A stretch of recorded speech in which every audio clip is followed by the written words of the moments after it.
Hello, in front of me I've got Nissan Qashqai. In this video I'll show you how to disable and enable back passenger airbag. In the beginning, eject manual key from the key fob. Now take a look to the passenger side of the car and open the glove box. Right here we've got this switch.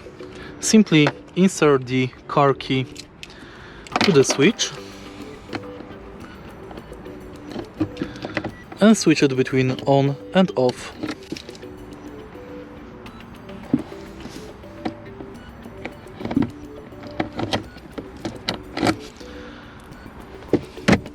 If you find this video helpful, please leave like, comment and subscribe.